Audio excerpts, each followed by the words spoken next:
Hey guys, it's Z from Build the Business You Love. And I just want to say thank you for taking the time to listen to me speak. Okay. I understand that you are interested in opening up your own event space. I know you see people doing it. You've probably been to all of the webinars, watch all of the YouTube videos and all of the gurus that say, they can help you open up an event space in 30 days or less, right? And you're realizing that these things are unrealistic. You're realizing that you can't just go to Chase with your credit score and say, here, I want to open up a business bank account and I want to open up credit. And they're going to actually do it. And it just becomes a ding to your credit report. I get that you've been sitting through webinar after webinar, going down the YouTube rabbit hole, trying to figure out how do I do this, right? And trying to figure out what makes sense. Well, this is what this particular video is about. It's about taking the time, slowing it down, and giving you a better understanding of what goes into opening up an event space and also keeping it open. Okay. Now, while this is just, a 30, 45-minute quick video, I'm just going to be able to scratch the surface. We can't go into all of the details, but I promise you there will be a wonderful offer at the end of this, and you can have the opportunity to get a great learning resource. Okay, that is very affordable. So make sure you stay till the end. Okay, so I'm Z from Build a Business You Love. You may have seen me on YouTube talking about small business, event spaces, all of that stuff. I've owned 4 event spaces. Now I'm an event space mentor, teaching people how to open up their own event spaces. And I am also a small business strategist. I actually have an MBA. And I love this stuff, guys. I love small business startup. I love teaching people of all races, of all colors, of all groups, how to do this thing, right? How to manage this thing, right? It's important to me to kind of get that information out there to people because they didn't teach us this stuff in school. They taught us how to manage, operate someone else's business, not how to start up our own. All right. And I'm going to leave that with y'all. So let's get started. And I'm going to tell you it's time to stop wishing you had your own event space and start actually implementing and doing. Okay. So we're going to get into it. Now, this is the table of contents. These are the things that we're going to kind of scratch the surface. It's let's get started, let's get funded, let's find a space, let's manage, let's get marketing, and let's operate.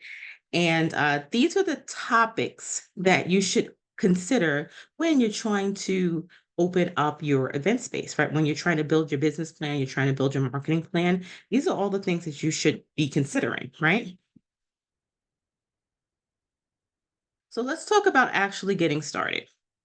The one thing I think that people are confused about is actually how to get funding. How do I get the money to do this? I don't have any money.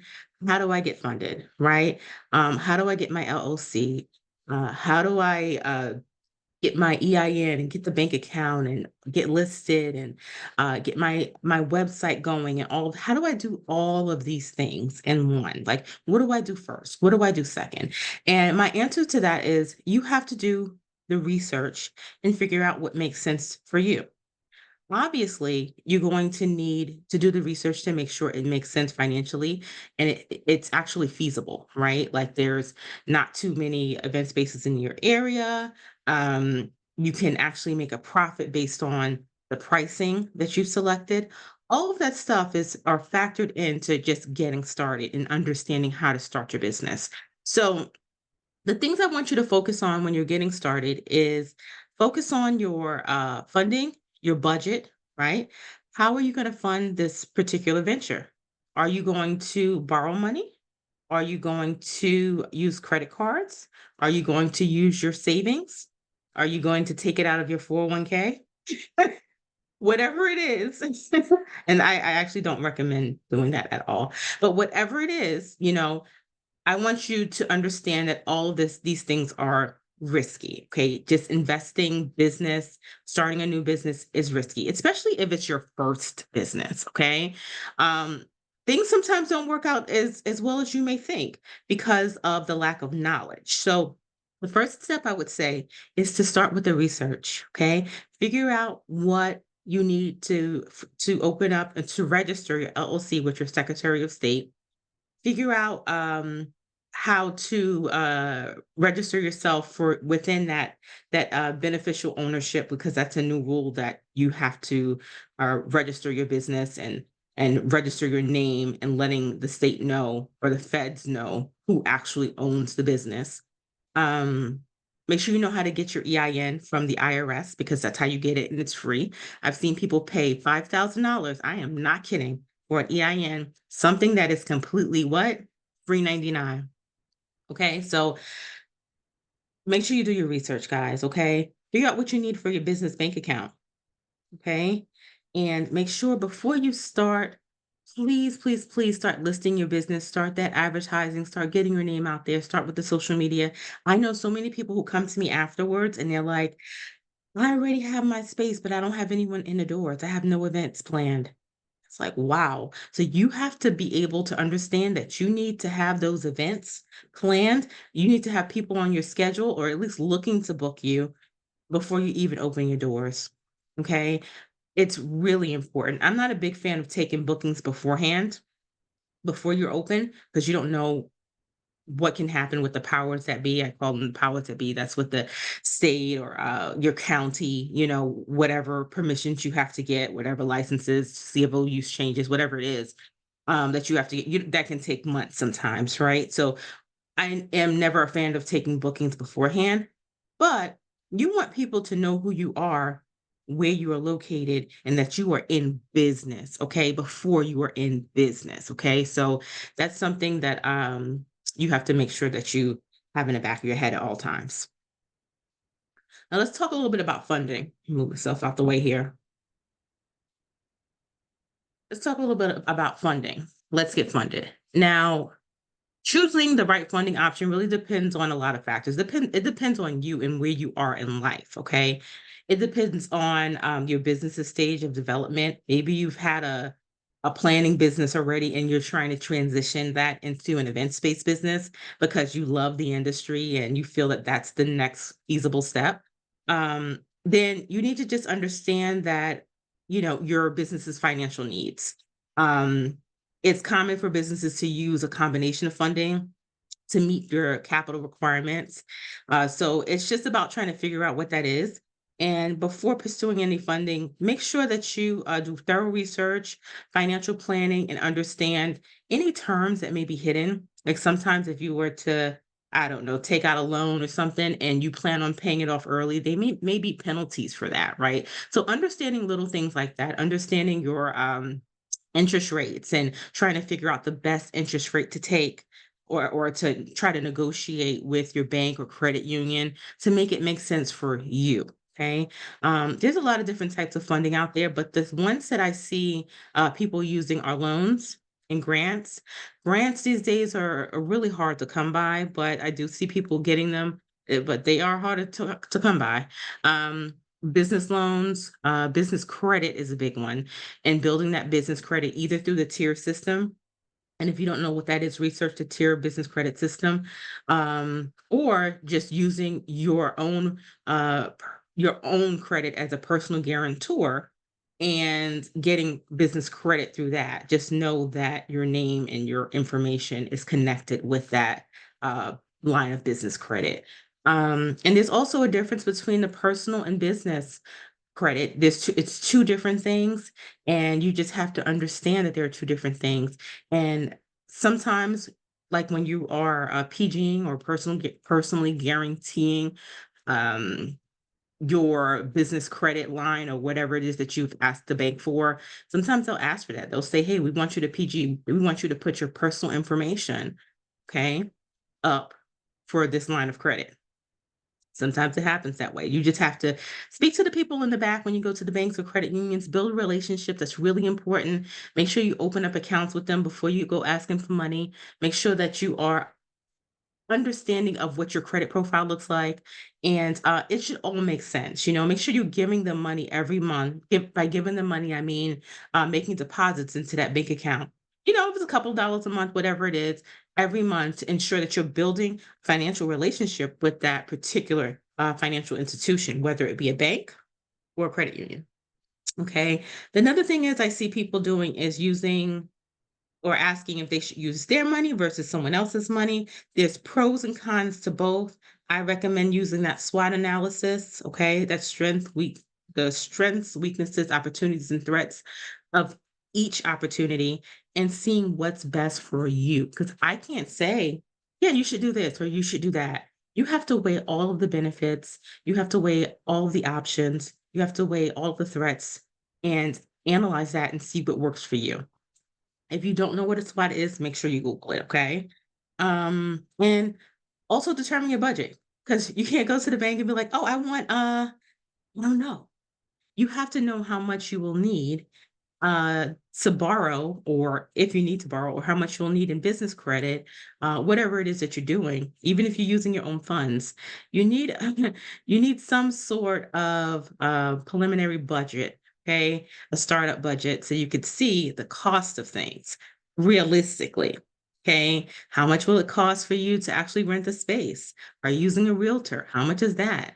Okay, how much are deposits? How much is it to actually fix the space up if you haven't negotiated, any type of deal with the landlord where they give you some time. So you have to think about all of those things. Okay. So those are things that you should consider when it comes to funding.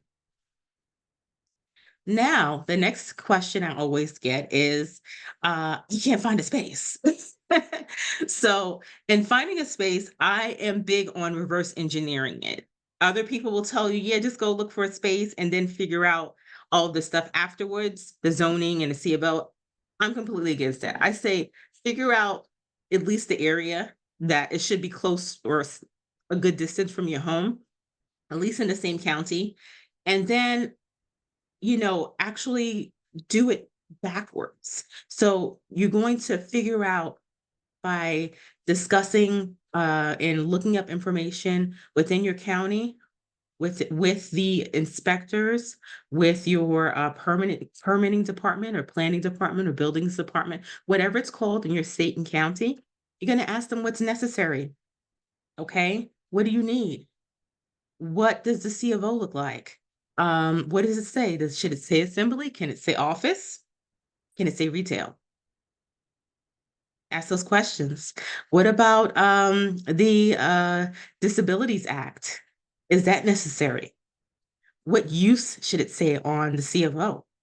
What about liquor and other permits that's necessary? Some counties you need a permit for the garbage or the signs. Okay, so these are things that you should know beforehand, and then you go looking for a space and you can say to the landlord or to the property managers, "Hey, does it have this?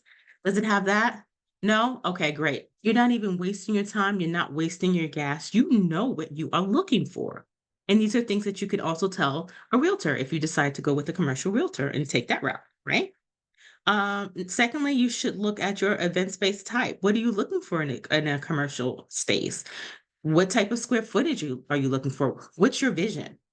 And how does that budget impact that vision? Some of us have big visions with little tiny budgets, okay? So, being realistic and asking yourself and those really powerful questions and answering yourself legitimately and honestly makes a big difference, okay? Because you can't come to people, professionals, realtors with pipe dreams. It has to make sense, okay? And of course, ask the right questions. Secure knowledge in commercial leases. You should know about terms, okay? You should know about all of the things that comes with commercial leases, the types of commercial leases that exist, okay? Type of security deposits are necessary. What's the steps on securing that commercial lease? How do you get those keys? Okay.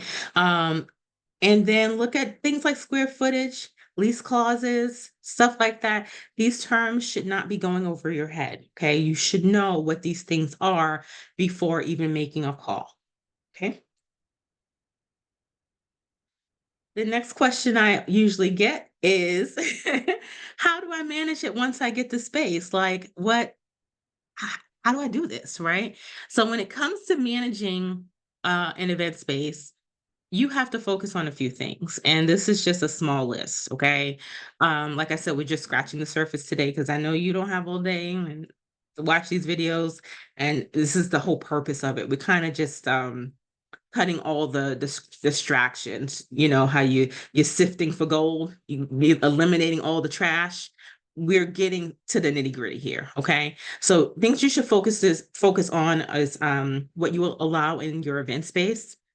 Will you allow hookah? Will you allow stickers on the floor? Will you allow animals? I actually had a request before for a mini pony.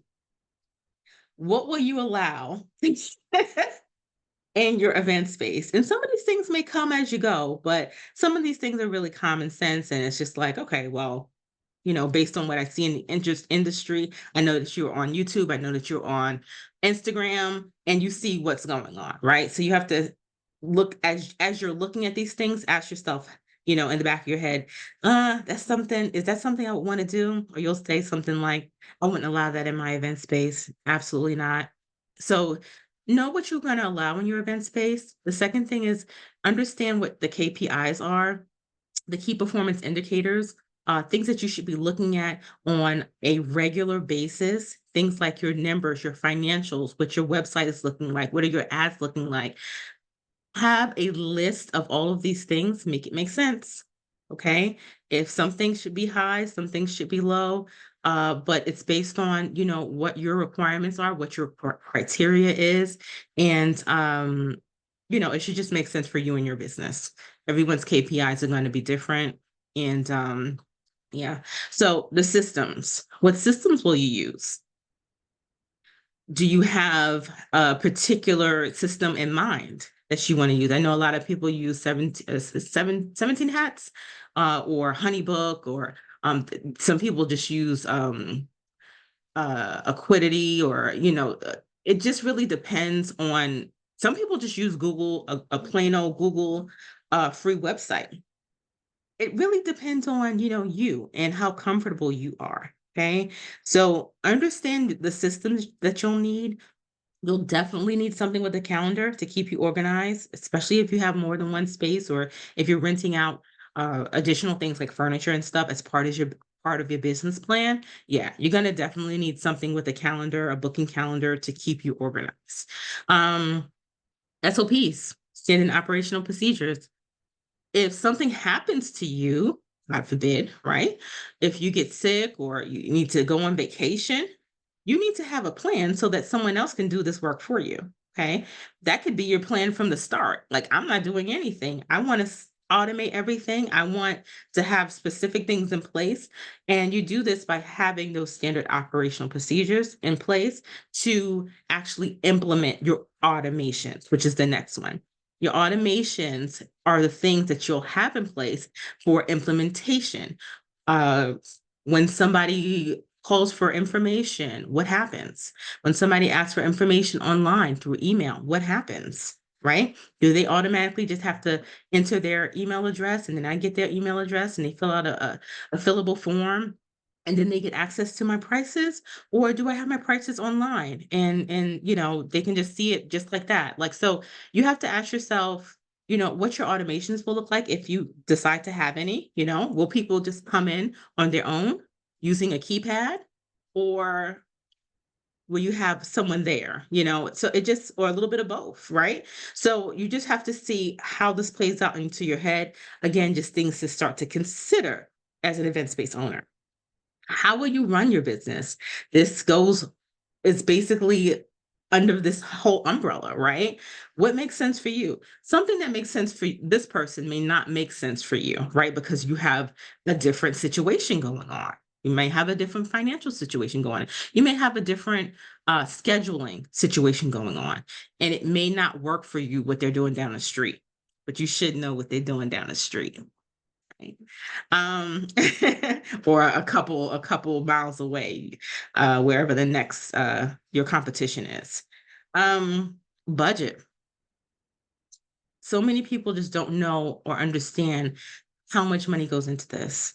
And I think that's another one of the biggest I guess surprises that people don't get. They just don't know. They're like, "Is this real? Like, this is how much money they want up front for a deposit? They want 3 months up front?" The owner, property management company, whoever it is that makes those decisions, they have the right to ask for whatever they ask for. You have the right to say yes or no. That's it. That's their business model, and this is yours, right? So you have to understand what goes into your budget, all the things you're going to need, and create a startup budget for yourself that makes sense. Okay, that's realistic. Planning. All of this is part of your planning, and strategic planning is so important in this. And understanding, what you'll need, right? And how to strategize things. I mean, down to the marketing.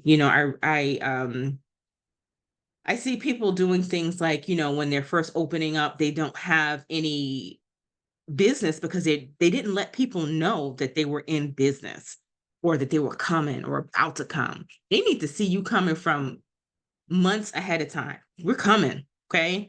And let your people in the community know, right? That's important. That's a part of that planning and leading, okay? You need to make sure that you are a celebrity in your neighborhood.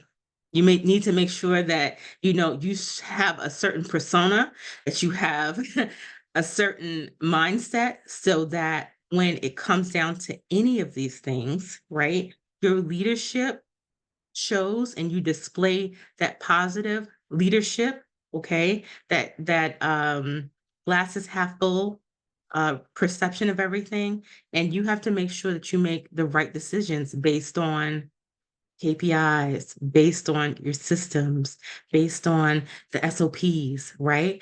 And you are making good decisions based on those analytics.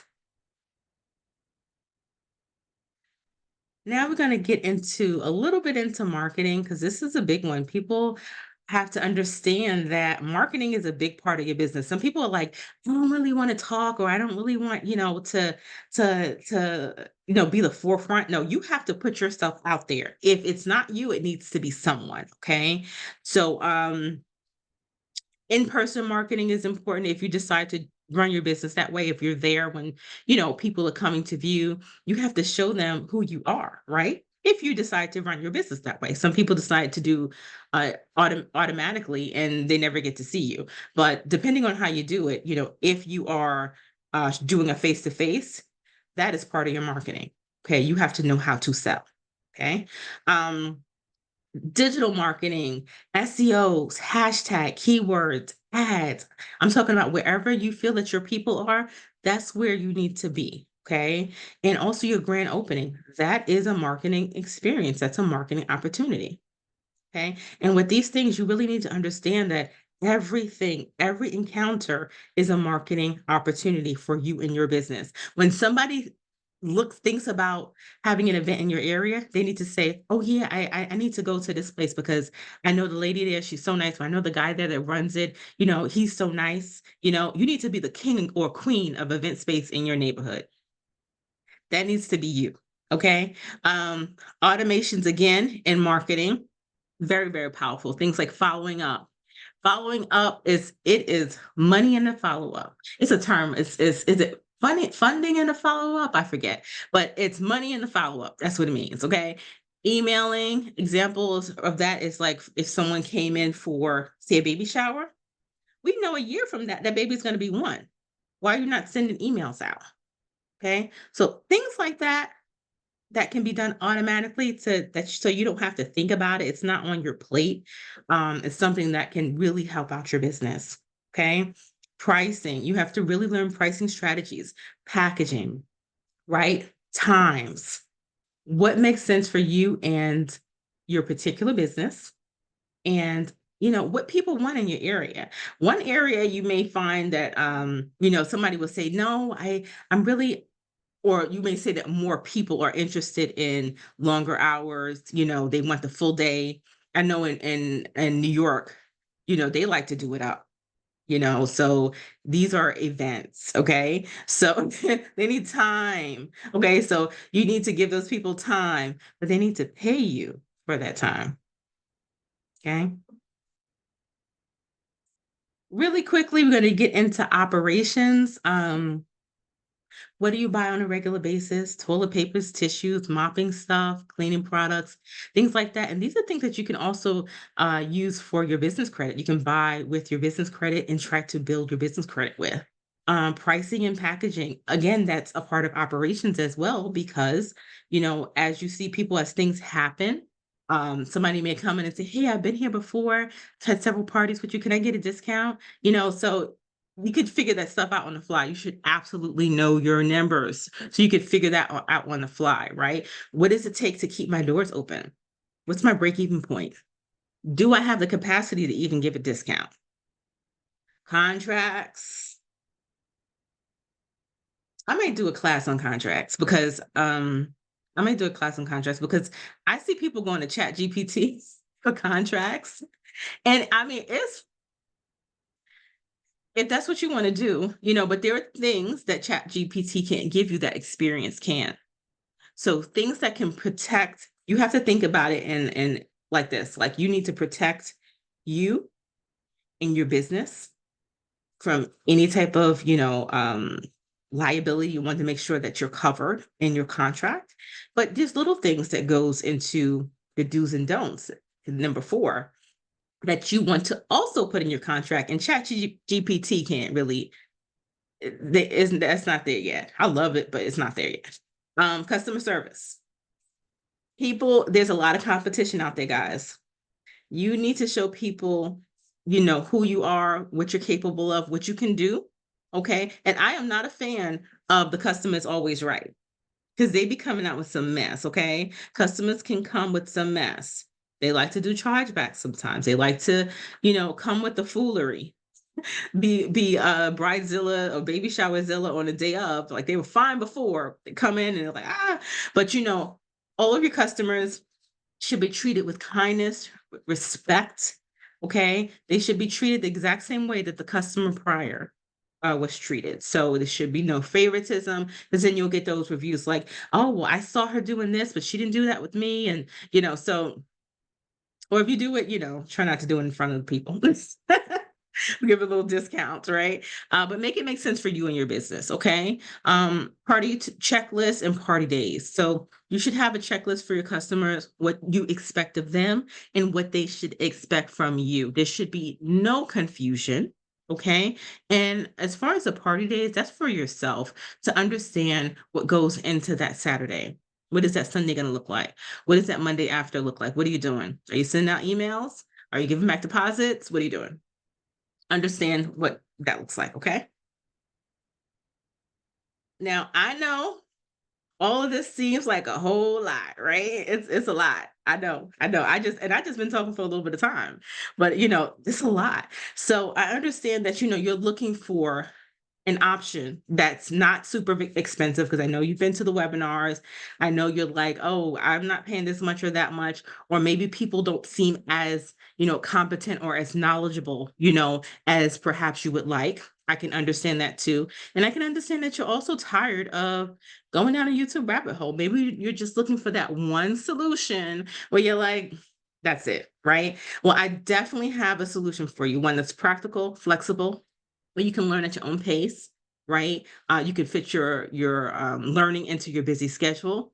One that offers community support um, with your learning, so that you can be able to, talk to people that's going through the same thing, see if they've experienced the same thing.